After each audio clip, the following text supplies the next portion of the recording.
Bismillahirrahmanirrahim. Bismillah wa bihamdihi. Assalamualaikum warahmatullahi wabarakatuh. Alhamdulillahi rabbil alamin. Wassalatu wassalamu ala asyrafil anbiya wal mursalin wa ala alihi wa sahbihi ajma'in, amma ba'du. Pada kesempatan ini saya akan mencoba menjelaskan tentang salah satu qawaidul lughah al-arabiyyah, yaitu taqsimul kalimat atau pembagian kata. Sebelum kita membahas tentang pembagian kata, maka kita harus mengenal dulu istilah-istilah yang digunakan di dalam bahasa Arab, versi Arab dengan versi Indonesia. Antara lain yaitu kalimat dalam bahasa Arab, maka istilahnya dalam bahasa Indonesia adalah kata. Jadi kalimat sama dengan kata. Yang kedua adalah kalam atau jumlah. Kalam atau jumlah dalam bahasa Arab, maka kalimat dalam bahasa Indonesia. Jadi kalam atau jumlah sama dengan kalimat versi Indonesia. Yang ketiga adalah isim dalam bahasa Arab, kata benda dalam bahasa Indonesia. Selanjutnya adalah fiil dalam bahasa Arab, kata kerja dalam bahasa Indonesia. Yang terakhir adalah huruf atau kata fungsi. Sekarang kita akan bahas pembagian kata atau taqsimul kalimat. Pembagian kata atau taqsimul kalimat dibagi menjadi 3. Yang pertama, al-ismu, kata benda, al-fi'lu, kata kerja, al-harfu, kata fungsi.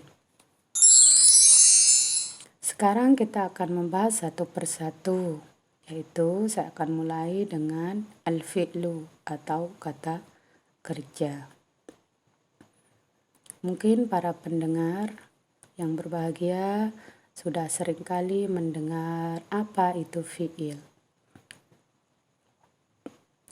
Al-fi'lu huwa kullu kalimatin tadullu ala amalin fi zamanin khasin.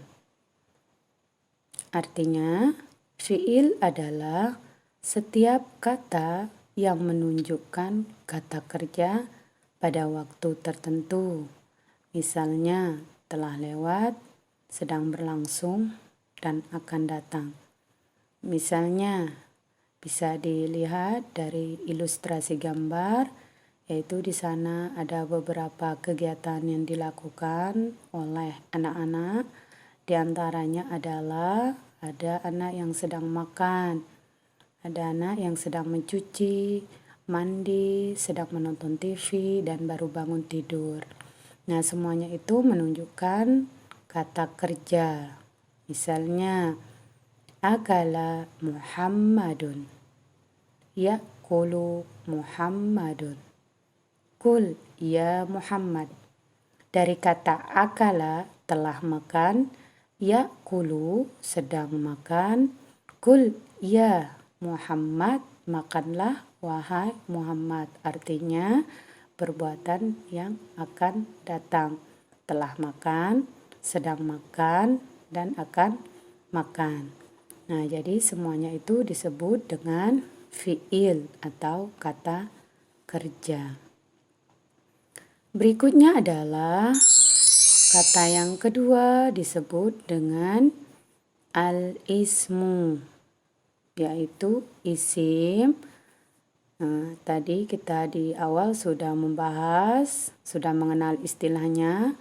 Ketika kita bilang isim dalam bahasa Arab, maka kata benda dalam bahasa Indonesia.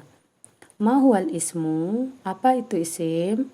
Huwa kullu kalimatin tadullu ala insanin aw hayawanin aw nabatin aw jamadin aw makanin aw zamanin au sifatin au ayyu syai'in ukhra.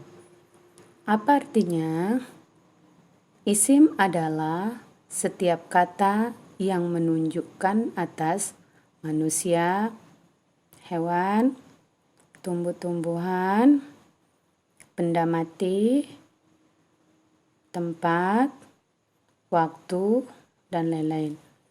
Contohnya, lagi-lagi ilustrasi gambar, yaitu bisa dilihat, kita mulai dari contoh yang dari kiri, yaitu di mana ada gambar manusia, bahwa tadi isim itu adalah apa saja yang menunjukkan nama manusia. Ya, misalnya, hazihi Dewi, ini adalah Dewi. Hazihi Nahdia, ini adalah Nahdia.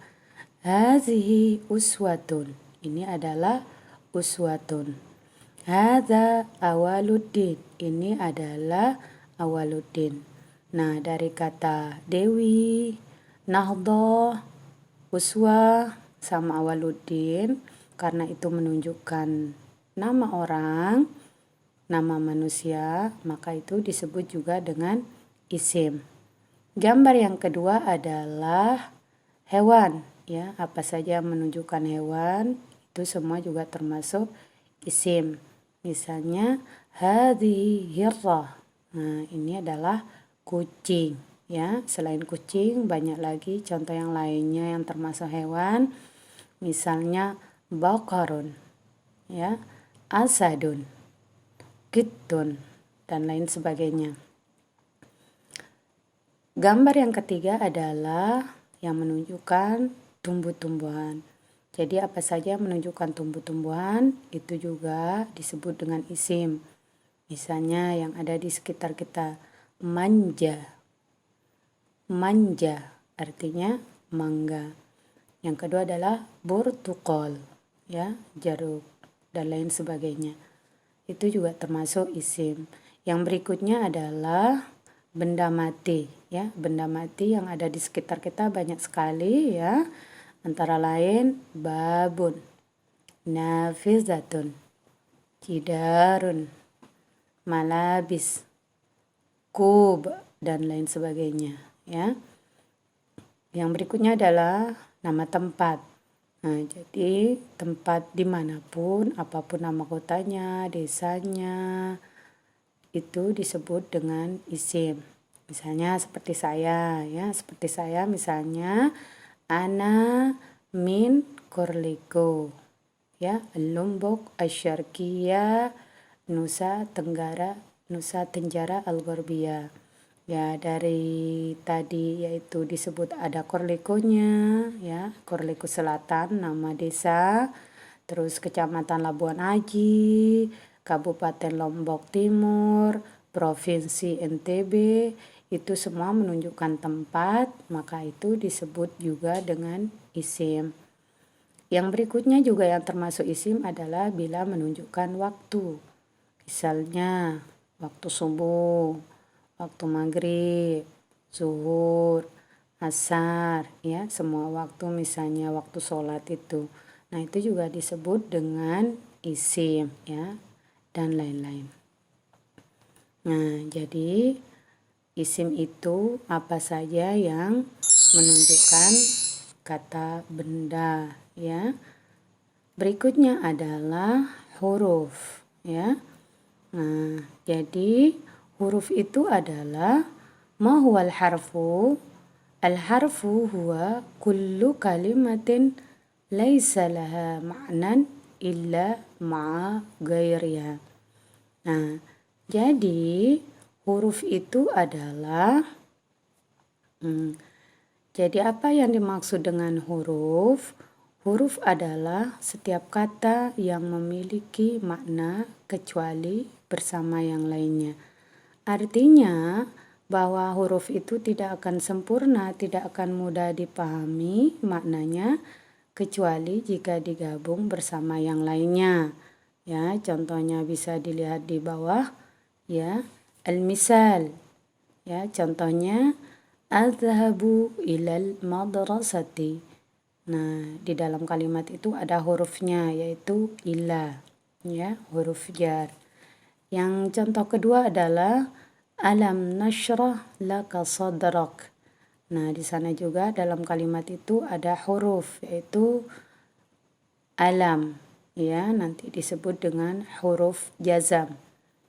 Ya, tapi nanti secara terperinci ada di bagian kedua, di mana masing-masing kata itu juga punya ciri-ciri khusus dan contoh tertentu. Begitu juga dengan huruf, banyak sekali macam huruf. Nanti insya Allah saya akan jelaskan di bagian yang kedua. Contoh berikutnya adalah layyadkhulal jannah man qati'ar rahim, ya. Nah, jadi contohnya adalah di sana ada huruf yaitu lan, ya. Nah, jadi masing-masing contoh tersebut di contoh huruf ada berbagai jenis huruf yang sengaja saya datangkan bervariasi karena huruf itu tidak hanya huruf hijaiyah melainkan banyak sekali nama huruf di dalam bahasa Arab.